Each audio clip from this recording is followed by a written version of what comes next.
There's something unsettling about being alone at night, especially when you're out on the road.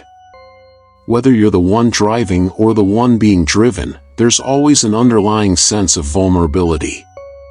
Most of the time, rideshare trips are just that, normal, uneventful rides. But sometimes, things happen that defy logic. Sometimes, a simple trip turns into a nightmare. Tonight, I'll be sharing real-life experiences from drivers who encountered something they can't explain. Stories that will make you think twice before getting into a stranger's car or letting one into yours. My name is Enrique, and I work as a rideshare driver. I've been doing this job for about 3 years now, mostly at night, since the pay is better and the roads are quieter. I've had my share of strange passengers, unsettling conversations, and moments that made my skin crawl, but nothing ever compared to what happened one night last winter. It was a slow Wednesday, and I had been driving for hours without many rides. Around midnight, I parked in a well-lit gas station to grab a coffee and wait for a request. The air was cold, and my breath fogged up in front of me as I stood outside my car for a moment, stretching my legs. Then, my phone buzzed. A new ride request. The pickup location was about 10 minutes away, in a residential area I wasn't very familiar with. It wasn't far from the city, but it had that eerie, almost abandoned feel that some suburbs get late at night. I accepted the ride and drove there, following the app's directions.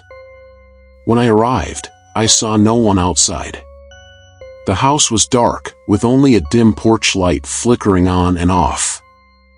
I waited a few moments before sending a message through the app. "Hey, I'm here.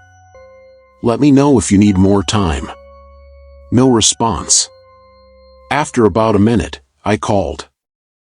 It rang 4 times before going to voicemail. I was about to cancel the ride when I saw movement near the side of the house. A shadow, just barely visible in the weak light, slipped around the corner. A second later, my back door opened, and someone got in. I jumped a little, startled. I hadn't even seen them approach. The person, who I assumed was my passenger, was wearing a hoodie with the hood pulled low over their face. They didn't say a word, just settled into the seat and closed the door softly. "Hey," I said, trying to sound casual. "Where are we headed?" Silence. I glanced at my phone. The destination was already set, a spot downtown, about 20 minutes away. Still, something about this ride felt wrong. "Everything okay?" I asked, looking at the rearview mirror. The hooded figure barely moved, but I could hear them breathing, deep, slow breaths, almost deliberate. My skin prickled, but I shook it off and started driving. For the first 10 minutes, the ride was silent except for the occasional sound of the tires rolling over uneven pavement. The passenger didn't move, didn't fidget, didn't even shift in their seat. It was like driving a mannequin. Then, just as I was about to turn onto the main highway, I heard something. A whisper. Not words, just a sound. A breathy, almost inaudible exhale, coming from directly behind me. I glanced at the mirror again, and for the first time, the passenger moved. Their head tilted slightly to the side, as if they were watching me from beneath the hood. Something in my gut told me not to speak, not to acknowledge it. I focused on the road, gripping the wheel tighter. A few minutes later, the whisper came again, this time longer. I didn't understand what they were saying, if they were saying anything at all. It was just a soft, drawn-out sound, like someone exhaling words that didn't quite form. The temperature in the car felt colder. I checked the dashboard, heat was on, but I could see my breath. Then, in the mirror, I saw something that made my stomach drop.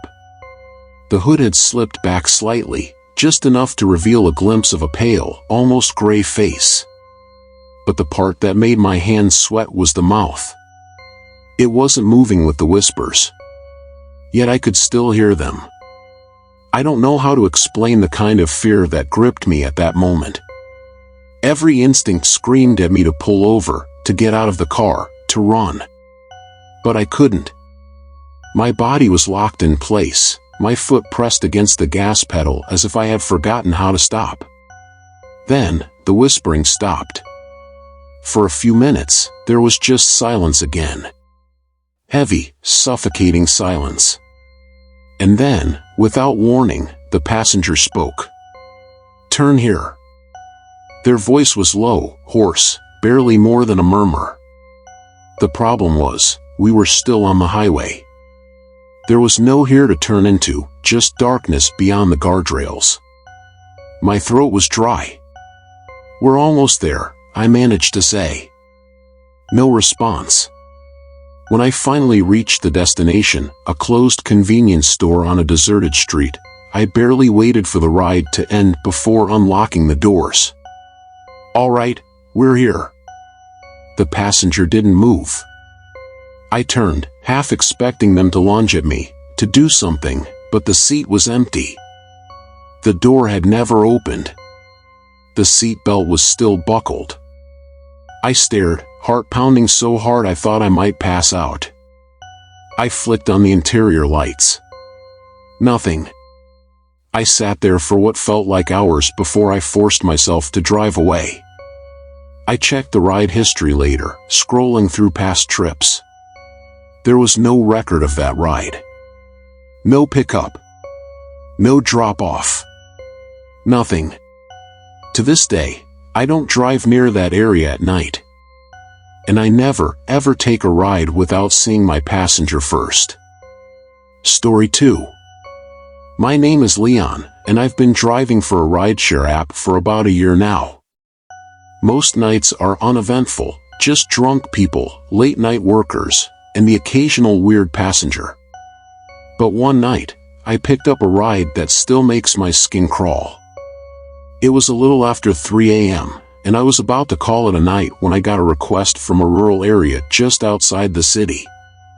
The pickup location was a gas station in the middle of nowhere.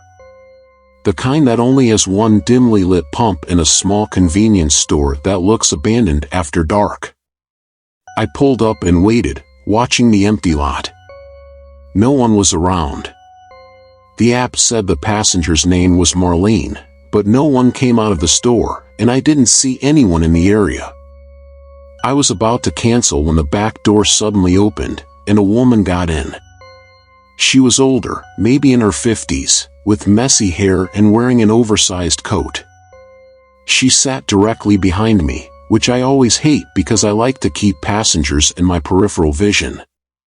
"Good evening," I said, trying to sound casual. She didn't respond.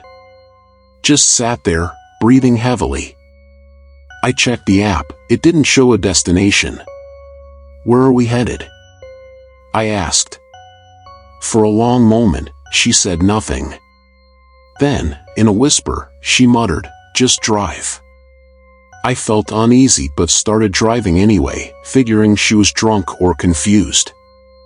I kept glancing in the mirror, but she was just staring straight ahead, barely blinking. A few minutes in, I tried again. "Ma'am, I need an address, or I'll have to end the ride." She finally turned her head slightly and murmured, "Home." "And where's home?" I asked, forcing a chuckle to break the tension. She pointed out the window, toward the forested area on the side of the road.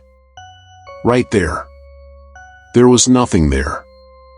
Just trees and darkness. "Ma'am, there's no house there," I said, feeling a cold shiver crawl up my spine. She leaned forward slightly, and I could see her reflection in the mirror. Her eyes were wide, unblinking. "Yes, there is." I didn't know what to do.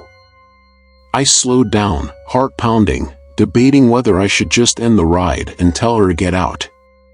But before I could decide, she let out a deep sigh and whispered, "You wouldn't understand." And then, she opened the door and stepped out. I hit the brakes, staring in disbelief as she walked straight into the woods. No hesitation. No flashlight. Just vanished into the darkness. I sat there, gripping the wheel, debating whether I should call someone. But then I checked my phone. The ride was gone from my history. I drove away as fast as I could. I still don't know who, or what, got into my car that night. And I sure as hell don't pick up rides from rural gas stations anymore. Story 3.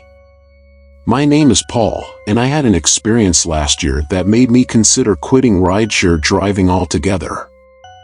It was a Friday night, and I had been driving for about 6 hours straight. It was around 1 a.m. when I got a request from an apartment complex on the outskirts of town.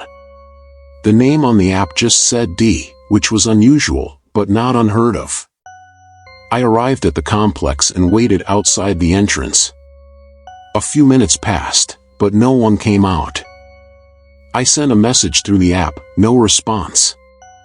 Just as I was about to cancel, I saw someone emerge from behind the building.